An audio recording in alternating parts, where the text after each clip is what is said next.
شاء الله رب العالمين هتبقى أحسن من كلمة جروب، هتبقى أسرة واحدة.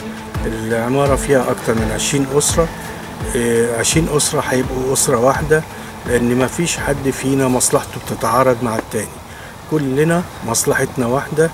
وإن شاء الله رب العالمين ما فيش حاجة هتتقال أو هيبقى مقترح موجود إلا وهيتناقش، سواء طبعا لازم يكون بتفاصيله، لأن الناس كلها لازم تبقى عارفة المقترح ده هيكون صالح لكل الأسرة أو لكل الأسرة الكبيرة اللي هم ال20 شقة دول. نتمنى إن يبقى عددنا أكتر. يمكن ده أول اجتماع يتم. أحب برضو أسجل التاريخ، النهاردة الجمعة 13 ديسمبر 24. نتمنى إن شاء الله رب العالمين في الاجتماع الجاي العدد يزيد ويزيد ويزيد لغاية ما نبقى ال20 أسرة بيتجمعوا في اليوم ده. وهتبقى إن شاء الله رب العالمين مش هتبقى مجرد اجتماعات رسمية، حبنا لبعض إن شاء الله رب العالمين هيخلينا ننجح، لأن كلنا زي ما قلت في الأول مصلحتنا واحدة. وبشكر الأستاذ إيهاب وبشكر العميد حسن وبشكر كل جيراني اللي هم أقرب ليا من إخواتي.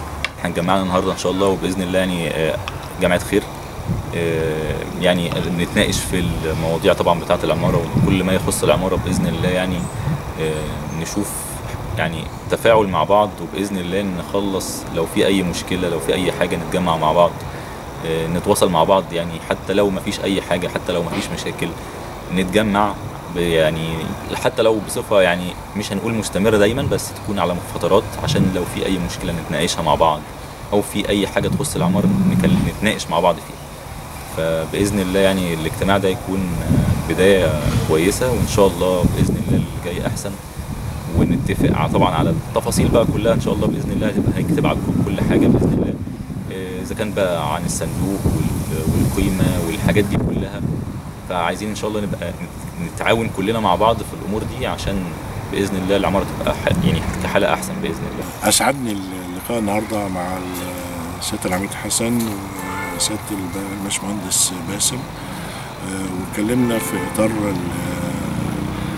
تأسيس اتحاد الشغالين للعمارة، وإن شاء الله خلال الأيام اللي جاية هنكون أنجزنا الجانب المهم ده اللي من خلاله نقدر نحط الخطوط العريضة اللي تتعلق بأي حاجة العمارة تكون في حاجة ليها.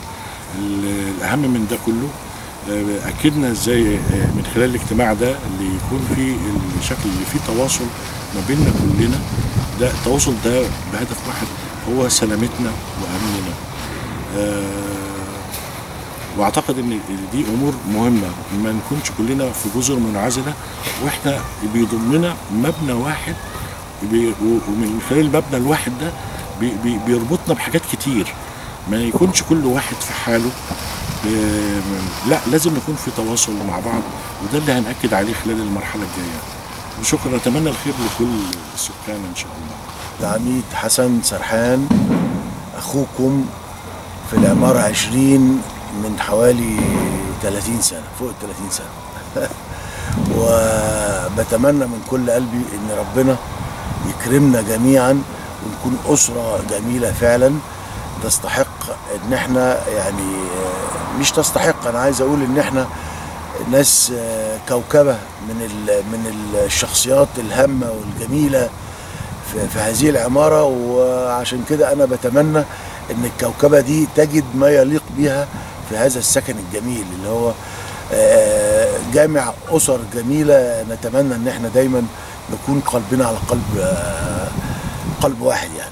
واتمنى زي ما الاستاذ باسم كان ذكر ان احنا ان شاء الله الاجتماعات القادمة يزداد عددنا فيها عشان نصل لرقم كل ساكني العمارة بالكامل، وده هيدي دفعة قوية جدا لينا ان احنا نحسن وضع العمارة عندنا، وأي مشاكل تطرأ في هذه العمارة نكون جميعنا متخذين موقف إصلاحها بأقصى سرعة بما يليق بينا، يعني كشخصيات هامة في هذا العقار.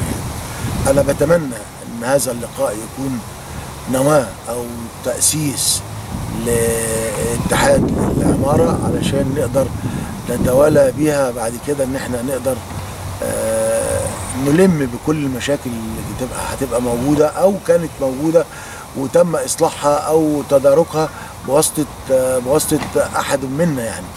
فارجو ان احنا فيما بعد نكون كلنا نتخذ قرار واحد ان احنا نصلح اي شيء يعني ان شاء الله يعني نحسن بيه الوضع اللي في العمارة يعني. كمان بدعو ان اولادنا الساكنين معانا اللي هم كانوا اولادنا في الامس القريب اصبحوا النهارده يعني داعمين لينا، ارجو ان هم يشاركوا معانا في هذا العمل الجميل ويكونوا هم النواة الرئيسية في التشغيل، ويعني بنسلم لهم الراية زي ما احنا كنا في السابق يعني. اشكركم ونتمنى ان احنا دايما نزيد مع بعضين. شكرا.